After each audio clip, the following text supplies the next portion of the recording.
The following is a presentation of 1JD Films.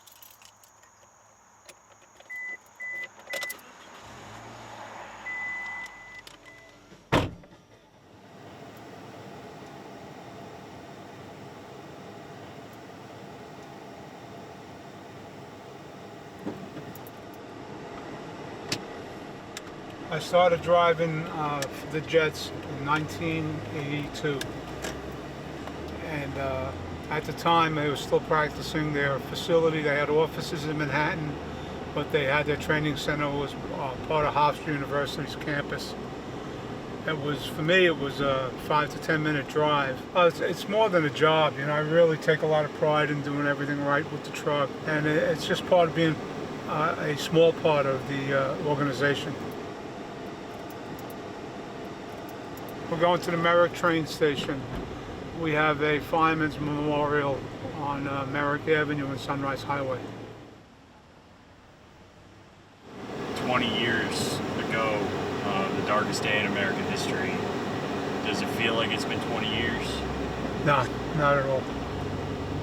It's just time goes fast, but that memory is so ingrained in me that if I hear something or see something, I immediately go back to 9/11. It probably isn't a day in my life that I don't think about somebody that I know that died on 9/11.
An NFL team is the ultimate melting pot. Each journey and each story marked by the scars and resiliency that it took to reach the pinnacle of professional football. For the New York Jets, nobody has been a part of the organization longer than Mike Pryor. He's driven the truck for 39 seasons. With his legacy going far beyond the green and white, the memories of America's darkest day never leave his rearview mirror.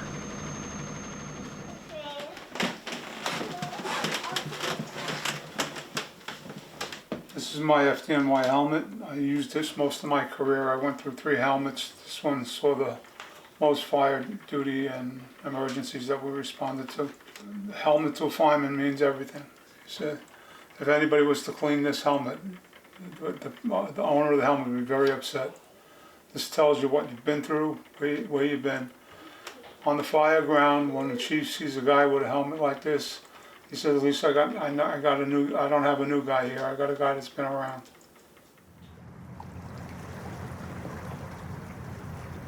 I grew up in the Bronx. My parents were Irish immigrants, and all the guys, like the Little League coaches and the Pee Wee football coaches, all happened to be firemen. just decided I'd go into the fire department. 33 years I worked in Corona, Tower Ladder 138. It was just a great job. I mean, protecting New York City, what a great thing, you know. That morning I got up, it was a beautiful day. I worked at a limousine office in their office as a dispatcher. I can remember that day like it was yesterday. We were driving around picking up recycling in Corona, remotely close to where my father's firehouse is.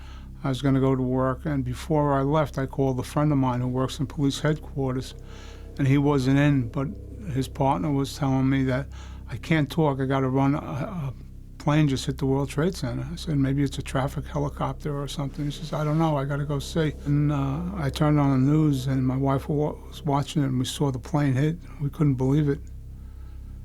And I said, they're probably going to call us in. This is before the collapse. I told my wife, I said, they'll probably take a week to put this fire out, never thinking that they would ever come down. We actually pulled over, went into a bar where there was a TV, and, watched the second plane hit and then the tower come down. Today, our fellow citizens, our way of life, our very freedom came under attack in a series of deliberate and deadly terrorist acts. My other brother, Chris, and we went to, there's a preserve over here called Merrick Mountain, and you can see the New York City skyline from there. And we went after school that day, and you just saw smoke across the whole skyline still. In a news conference in which one of the leaders of the fire department union and a fire department official, sorts at least, indicated that there are 300 New York City firemen missing. When he was saying that he was going down, like he had to go into work, and, we were very upset about it, more upset than, anything else. It was disheartening. Be safe, love you, and, hope for the best.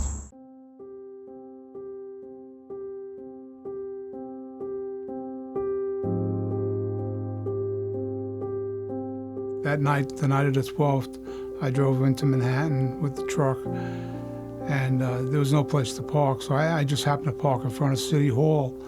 And when I got off the truck and started walking to the site, it was like I was walking in snow, all the pulverized concrete. That was the sense I got out of it. I felt like that. So we took all the tools we could possibly carry off the truck, and we went to the site. And when I got to the site, they had all those movie and TV lights. They're tremendous. They're mounted on trucks, and it lit up the area, and it looked like we were on a set of a movie. It didn't look real at all.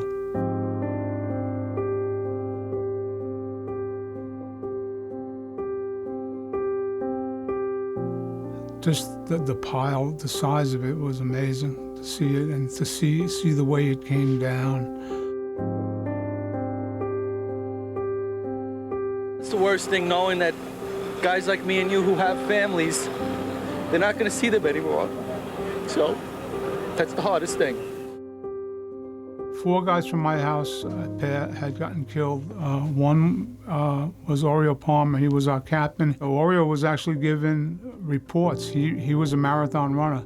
He got to the 70th floor, and he was given reports of what was up there, and he ultimately died. And then Andy Desperito was a fireman with me. He got promoted to lieutenant, and he worked at a firehouse by Madison Square Garden, and he got killed. And Bobby Nagel was also a fireman that got promoted to lieutenant, and he got killed. And Kenny Watson, another guy.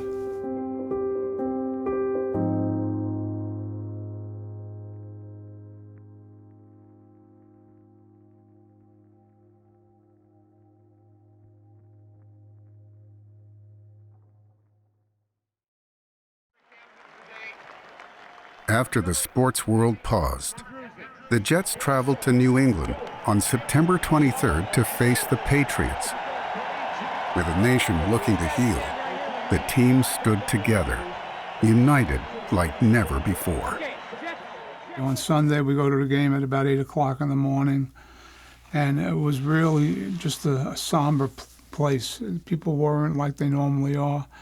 And I got as many T-shirts as I could get from my firehouse. And I gave out about 30 T-shirts to the guys, and they all wore it during warm-ups. And I can remember Wayne Corbett, the one I gave him happened to be red. It was Corona Tigers on it.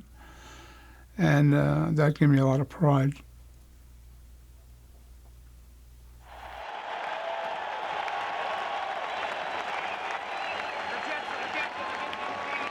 I didn't know this family, but they're similar to us. They have 3 boys that are firemen, the Andruzzi.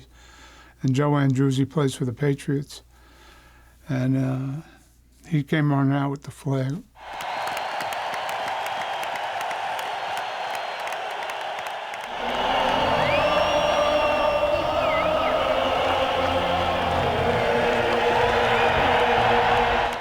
I think most of the guys knew that I was a fireman. I don't know if they all did, but I think they all knew it, and they were patting me on the back. Impressive, you know. I'm not just a truck driver. I'm part of this.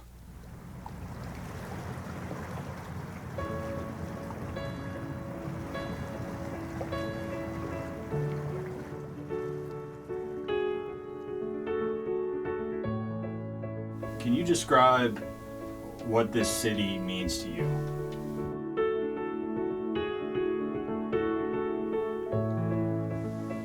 My parents came from Ireland and settled in New York.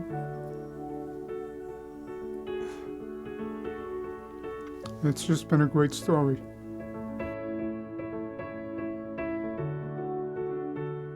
We are all in the same profession. Not many people could say they're in the same profession as their father, their brother, and it's just great. My very last tour that I worked, all 3 of them came to work with me.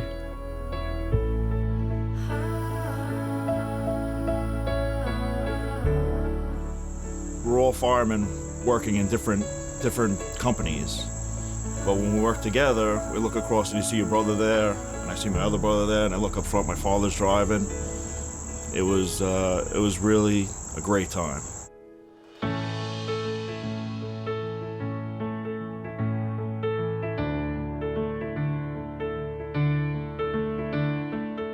To the general public, you see us driving around in the big truck, making a lot of noise. But the relationships you have with those guys in that truck are amazing.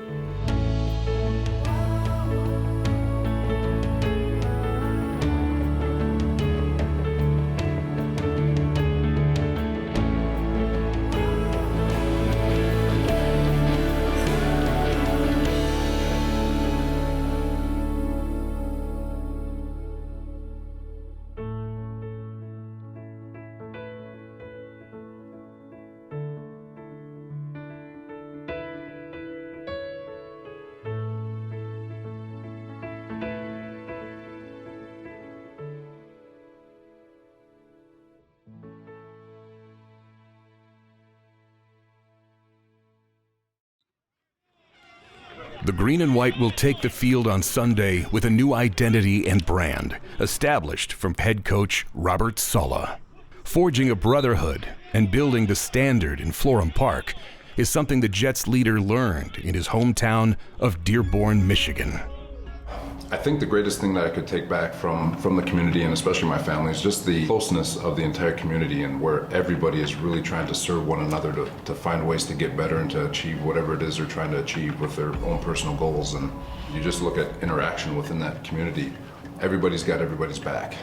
Everyone's really taking care of one another. And so to be able to take that and outside what I call the bubble of Dearborn, Michigan, to take that outside and just kind of stay true and authentic to who we are as individuals, I think that's been the greatest tool that's been given to me. In a town made up of over 90% Middle Easterners, football is king. Almost serves as the bridge between cultures. Football is the greatest sport in America, and here is a school where I went to school, Fordson High School. It's almost 95% Middle Eastern.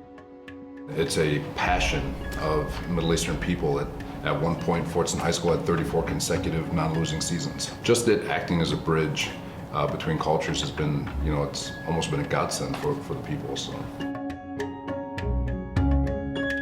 I feel like I was introduced to football when I came out the womb, to be honest with you. I was a water boy for my brother's Pee Wee football team when I was 5 years old. And ever since then, I've been involved with football, with a small hiatus when I graduated college for a couple of months. But my high school had a Sala from 1964 to 1997 on its team. So there is a long history of, with regards to my family and football. So it's been my whole life. 20 years ago, the dream of becoming an NFL head coach wasn't even on Sala's radar. After graduating college, Robert was beginning a career in the financial world, while his older brother David was working on the 61st floor of the World Trade Center's South Tower. On September 11th, 2001, everything changed. I remember walking in the door that morning, and I can remember it's like it was yesterday. I walk around the corner and I see my mom and dad, pale faces, mom's crying. Don't know what's going on. And turn the corner and I see the news. It's 8:52 here in New York. I'm Bryant Gumbel. We understand that there has been a plane crash on the southern tip of Manhattan. You're looking at the World Trade Center. We understand that a plane has crashed into the World Trade Center. We don't know anything more than that. I couldn't put two and two together. I knew my brother was in New York. I didn't know where. And the second plane hit, and my mom lost it. It was very tough for her, and tough for me to see what my mom would look like if she had ever lost one of us, because for all intents and purposes, he was gone. As his brother survived the attack, the horrific events of that day provided an opportunity to reflect. He made it through, but we didn't know until about 5 o'clock that evening.